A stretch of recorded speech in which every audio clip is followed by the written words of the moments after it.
Alléluia à tous les chrétiens célestes du monde entier. C'est le pasteur Dossou Prosper Edouard Senou, pionnier de l'Église chrétienne céleste au Cameroun depuis 1980. Je suis à Porte-Novo, dans ma nation, où je suis appelé à répondre à certaines questions concernant l'Église du christianisme céleste. Mais avant que nous ne commencions, j'adresse à tout le peuple céleste du monde entier mes salutations en Christ Jésus. Nous sommes au début de l'année 2019, qui sera à chacun de nous une année de pardon de péché, une année de purification, une année de réussite, une année de bonheur et d'élévation spirituelle. Que la paix, la grâce et la communication du Saint-Esprit de l'Éternel Dieu soit sur chacun de nous et sur tous les célestes. Au nom de Jésus-Christ. Le pasteur Chauffin disait, sur une interview télévisée, que ceux qui étaient autour de lui, il s'agissait de Bada, d'Agbaossi, de Adjose,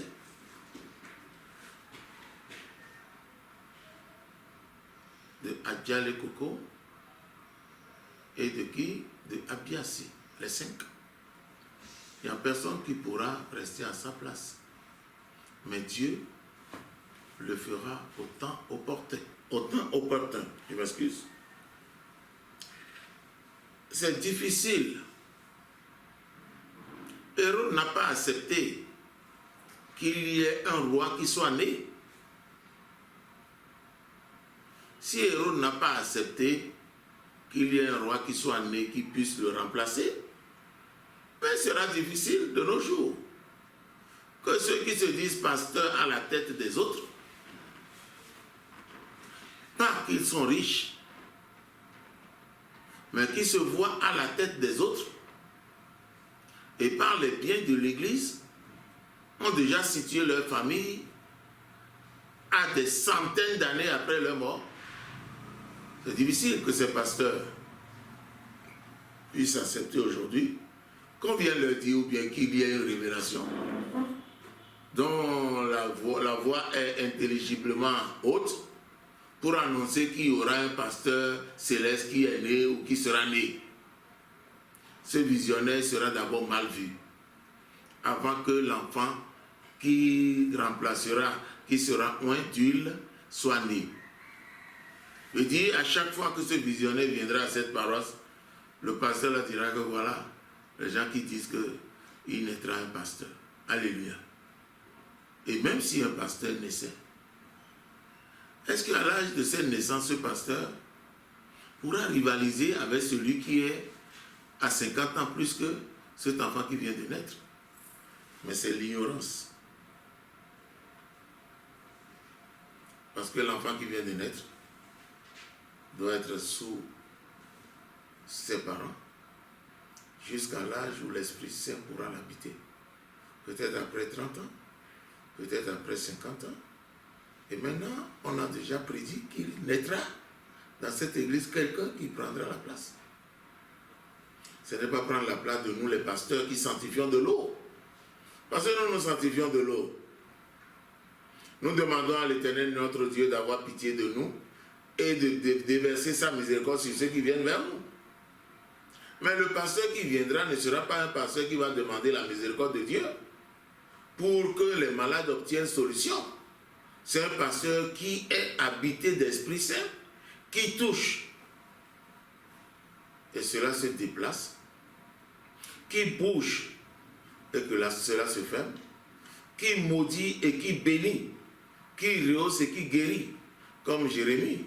Ce n'est pas un pasteur qui dit, bon, on ira à la source se laver, on ira manger ceci, tu vas boire l'eau de ceci, tu vas manger les fruits avant d'avoir la conception.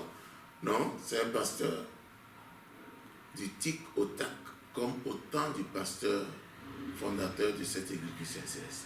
Heureux ceux qui l'ont connu. Heureux ceux qui ne l'ont pas connu et qui ont cru. Mais heureux ceux qui l'ont connu et qui l'ont condamné. Heureux ceux qui l'ont connu et qui l'ont condamné. Parce que ceux-là seront jugés. Nous disons heureux à eux parce qu'ils seront jugés. Mais heureux à ceux qui l'ont connu et qui ont cru à lui. Heureux seront ceux qui l'ont connu et qui n'ont pas cru à lui, parce que ceux-là seront jugés. Alléluia. Heureux alors à ceux qui ne l'ont pas connu et qui ont cru. Que le nom de l'Éternel, notre Dieu, soit loué. Oui, le monde est machinisé. Ce n'est pas au grade d'évangéliste qu'on se déchausse. C'est au grade de leader. Un leader céleste était quelqu'un destiné à Christ.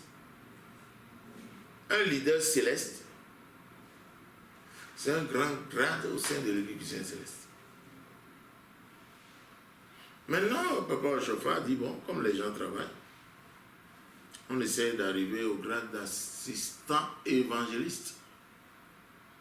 Ceux qui sont déchaussés comme les nôtres, comme nous. Moi, je suis déchaussé depuis 1986. Je devrais être déchaussé depuis 1983, mais je travaille encore. J'ai laissé mon travail le 13 mai 1986, après la mort du pasteur Ochofa. Et j'en ai reçu la première onction de Bada en 1986, assistant évangéliste. J'étais vénérable senior leader quand le pasteur Ochofa est mort. Donc je suis déchaussé depuis 1986. Maintenant on parle, les jeunes parlent des onctions et des déchaussés. C'est pour cela qu'il y a des autoproclamés pasteurs. Déchaussés qui font le travail de Dieu. Ils ont vu bon de se faire pasteur et de continuer leur travail. Mais pourquoi? On peut dire que c'est au grade d'évangéliste. Non. On se déchausse dès le grade d'assistant évangéliste. Avant que le pasteur Ochofa ne meure pour la construction de Imego, il a instauré un deuxième grade appelé grade honorable. Pour que ceux-là qui obtenaient ces onctions, dès leur baptême, ils obtenaient honorable assistant évangéliste. C'est ceux aujourd'hui qui avaient de l'argent pour aider le pasteur, pour que son projet soit bien abouti, pour bâtir Imeko. Et c'est à partir de ce moment que le grade honorable assistant évangéliste est sorti. Et les honorables assistants évangélistes n'avaient pas droit à sanctifier de l'eau, à lire, à prier et faire des œuvres que nous appelons sacerdotales. Aujourd'hui, les gens sont convertis d'honorables assistants évangélistes, sont devenus des sacrificateurs. Et dites-moi, un sacrificateur qui n'a pas une bonne pédagogie de l'église ou de la paroisse qu'il dirige, il est obligé d'accepter tout ce qui passe autour, même ce qui est des ténèbres, pour avoir sa vie dans sa paroisse ou dans sa région. Donc le grade d'assistant évangéliste est le grade auquel tous ceux qui obtiennent ce grade n'ont plus droit à se chausser. Même pour aller se laver, on ne doit plus se chausser. Même quand on se lève du lit, on ne doit pas avoir des chaussures aux pieds. Même quand on est à la terrasse, même au salon, il n'y a plus de chaussures aux pieds. On peut porter, pas vraiment pitié, peut-être les chaussettes. Pour ceux qui sont dans des zones européennes, pour empêcher d'avoir un contact direct avec la glace. Mais nous qui sommes en Afrique, on n'a pas besoin de porter des chaussettes. Nous marchons pieds nus. Nous nous habillons de notre soutane. Partout on nous invite, partout on nous appelle, sauf au tribunal, qu'on nous demande d'avoir une tenue aussi claire pour qu'il soit une tenue de ville, pour plaider, pour témoigner à quelqu'un que nous voulons soutenir au tribunal. Oui. Al-Akbar n'est pas pour ceux qui ne connaissent pas lire. Parce qu'il y a le catéchisme, il y a cette éducation, étude biblique. L'étude biblique au sein de l'église chrétienne céleste. L'église est née par le pasteur Chauffard qui a eu à être formé à l'église protestante. L'église chrétienne céleste a eu des formateurs. Les chrétiens célestes ont eu des formateurs qui venaient de l'église protestante de Ouazoumen pour leur apprendre à lire la Bible. Ce n'est pas ne pas connaître lire la Bible qui donne le grade d'Al-Akbar. Le grade d'Al-Akbar, c'est un grade de sage. Des gens, quand il y a rêve, quand il y a songe, quand il y a un problème, c'est des gens qui sont dotés d'une intelligence, d'une manière de mieux faire, de mieux gérer les choses.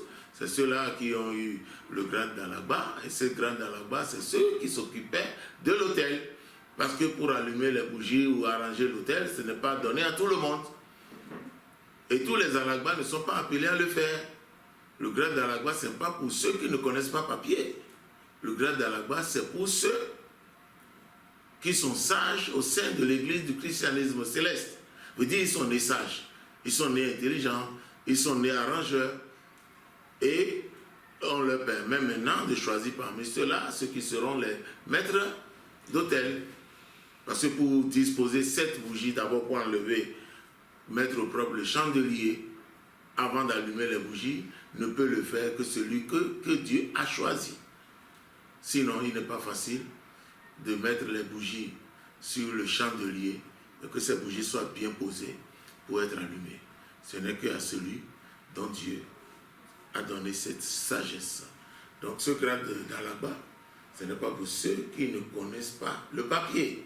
Non, l'Al-Akbar, c'est pour les sages. Le grade de leader, ce n'est pas pour ceux qui ne connaissent pas papier. C'est un grade de dirigeant. Le grade de Woli, il y a 2 grades. Il y a Woli et Wolida. Le Woli est sous le Wolida. Donc il y a 2 grades. Donc, ça fait 4. Oui. Le grade d'Al-Akbar, ça s'arrête au grade de vénéral senior leader, mais un moment plus tard, Papa Ochofa a permis, quand il était au Nigeria, que les Al-Akbar deviennent assistants évangélistes. Les visionnaires deviennent assistants évangélistes. Sinon, au début, c'est des grades qui ne s'arrêtent au vénérable senior leader, senior Al-Akbar, senior Woli, senior Wolida. C'est là la fin de leur grade. Même mon papa a permis que ceux-là changent de grade pour devenir des assistants évangélistes. Mais quand nous donnons Al-Akbar, assistant Al-Akbar, et la personne est Al-Akbar, c'est comme une classe qu'on appelle, comme nous sommes en une classe de seconde, où nous voulons départager ceux qui iront en A, ceux qui iront en G, ceux qui iront. C'est une classe comme ça. Le grade d'Al-Akbar est là. On peut choisir des Al-Akbar pour devenir des leaders. On peut choisir des Al-Akbar pour devenir des visionnaires. L'esprit peut choisir pour que les Al-Akbar deviennent visionnaires. Ça dépend de ta manière de t'approcher de Dieu et du choix de l'Éternel, notre Dieu. Un déroutant peut devenir visionnaire. Mais il est déroutant saint. Après, il devient déroutant visionnaire. Après, on peut devenir un visionnaire, peut devenir un Al-Akbar. Ça dépend du travail qu'on lui donne. Parce que les visionnaires ne sont pas appelés à monter à l'autel pour allumer, faire ceci, faire cela. C'est les Al-Akbar qui sont appelés à le faire. Mais aujourd'hui, nous voyons dans l'église que tout est permis à tout le monde. Les visionnaires sont à l'autel, les visionnaires tiennent le culte, et les Al-Akbar, bon, les gens changent et ils vont dans un autre grade. Et le grade d'Alagba est en train de s'effacer. L'onction après le baptême. Avant le baptême, celui qui arrive un adhérent doit faire 1 an pour connaître l'église, pour accepter l'église. Du jour qu'il s'est baptisé 1 an après avoir accepté l'église, rejeté le Satan et ses suppôts, il lui faut 2 ans. 2 ans après, il devient déroutant. Déroutant veut dire prière. Déroutant veut dire Aladoura. C'est le même grade au sein de l'église du christianisme céleste et au sein de l'église chérubin et séraphin, Aladoura. Et après cela, il fait 2 ans. Tous les 2 ans, on monte. Arrivé au grade de vénérable senior leader, vénérable senior Alagba, vénérable senior Woli, vénérable senior Woli Wolida. Et on peut choisir maintenant ceux qui doivent monter au grade d'assistant évangéliste. Il faut 3 ans ou 4 ans. Et ainsi de suite, jusqu'à 7 ans des fois, avant que ceux-là n'obtiennent une onction en promotion.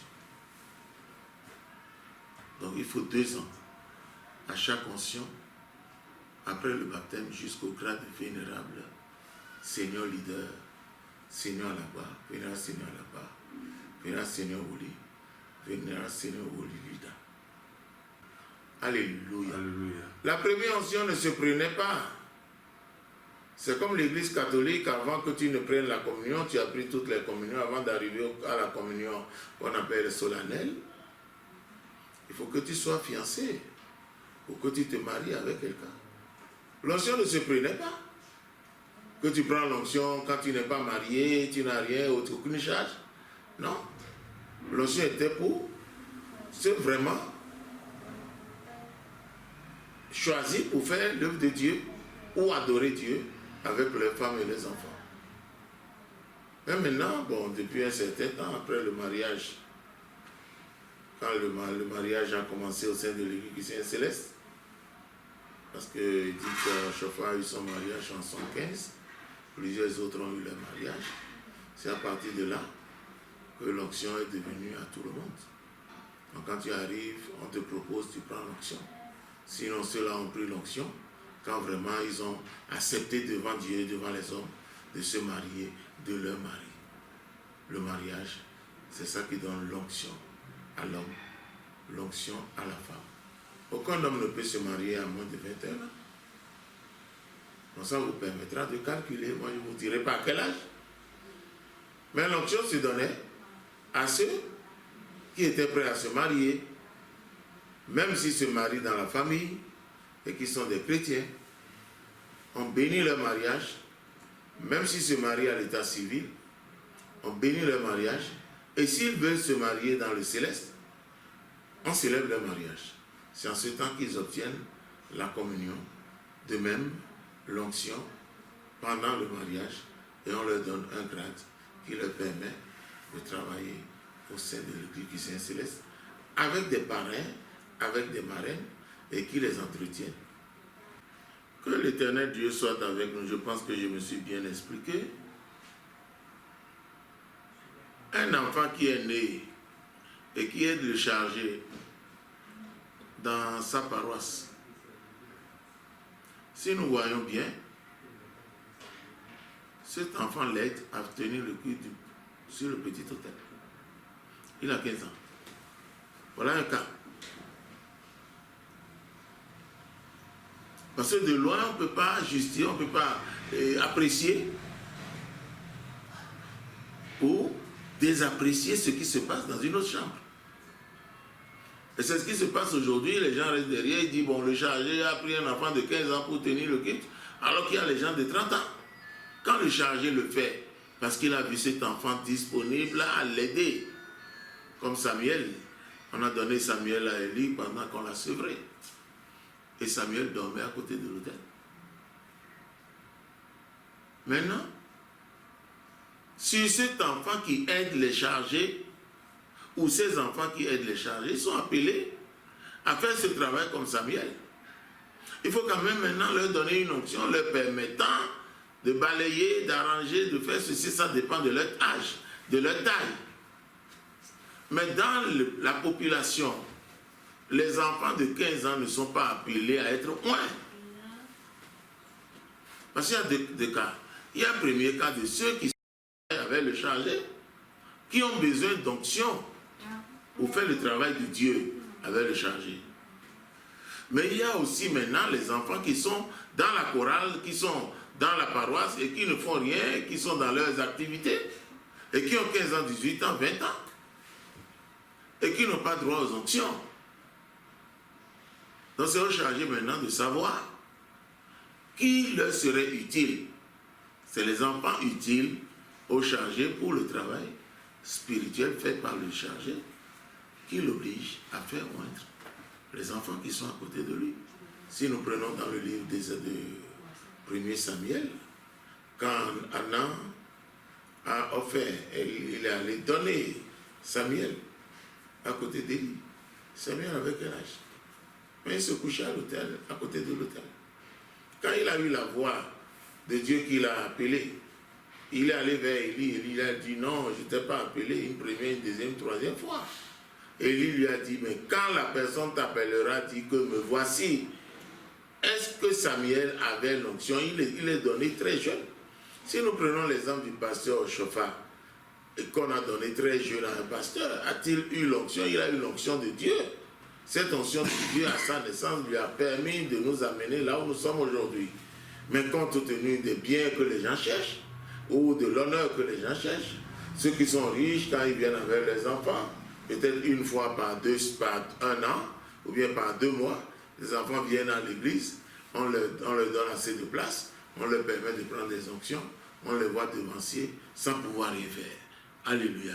Ceux-là ne sont pas autorisés à prendre des onctions parce qu'une onction, c'est consacrer quelqu'un. Celui-là, il est loin de Dieu. Il a été appelé, il a été choisi, et il a été quoi? Loin. On ne peut pas prendre parmi les appelés pour leur donner des onctions. Ces appelés sont encore des incirconcis.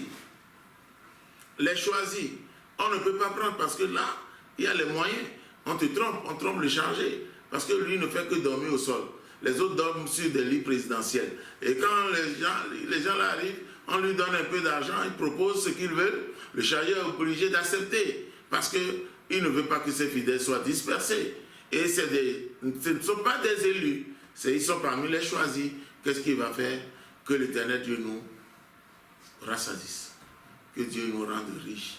Qu'il nous donne les moyens pour nous aider à mieux faire son travail. Si ce n'est pas ça, je vous dis là, à l'étape où l'église du Christ se trouve actuellement, vraiment, le ventre qui est devant dérange tous ceux qui sont des responsables, soit spirituels, soit charnels, qui sont joints au spirituel, pour vouloir ce qu'ils en ont besoin et ne pas faire paître les troupeaux. Comment veux-tu que quelqu'un volontairement arrive dans une paroisse, il devient devancier, et il a appris que de l'autre paroisse, quelqu'un qui est venu dans l'église après lui, elles sont devanciers. Comment veux-tu qu'il reste sans vouloir aussi être devancier? Les devanciers sont acceptés. Quand il y a la fête, quand tu attaches ta sangle, on t'accepte, on te donne une bonne place, tu manges, tu bois, et tu te moques des autres qui sont en bas. Alléluia.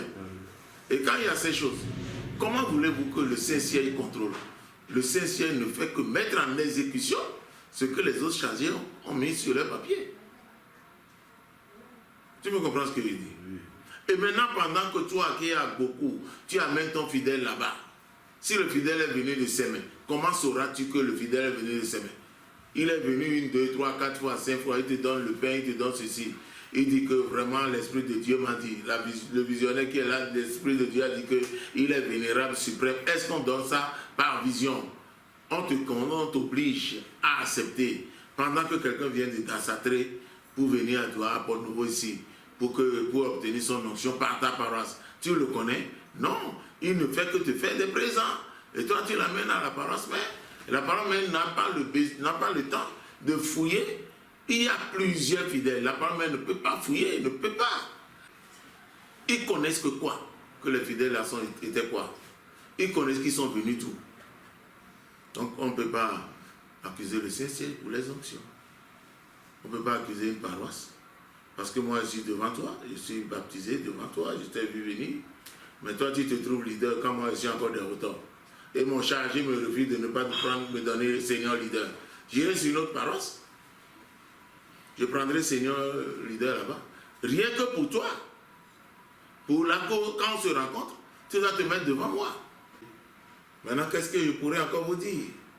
C'est l'Éternel, notre Dieu, qui par son amour a fait descendre cette église qui s'est installée par son bien-aimé prophète Joshaphat. Que cela soit une promesse de son Père vis-à-vis de l'enfant de promesse, à l'offrir à l'Éternel Dieu. Mais il faut quand même que l'Éternel Dieu lui donne cette onction. Bien vrai, c'est une promesse. Cette promesse a été faite pour que le Père ait un enfant mâle. Mais cette promesse est faite, le Père a donné l'enfant, mais l'enfant a vu qu'il souffre beaucoup, il est revenu vers le Père. Mais la promesse de Dieu, sur cet enfant, en ayant exaucé la prière de son père Joseph, cette promesse de Dieu s'est réalisée. Donc que le Dieu du prophète fondateur, pasteur de l'église du Christ céleste, Samuel Biléou Joseph Joshaphat, que ce Dieu qui a exaucé sa prière de son vivant et qui en exauce jusqu'à ce jour, exauce la prière de tous.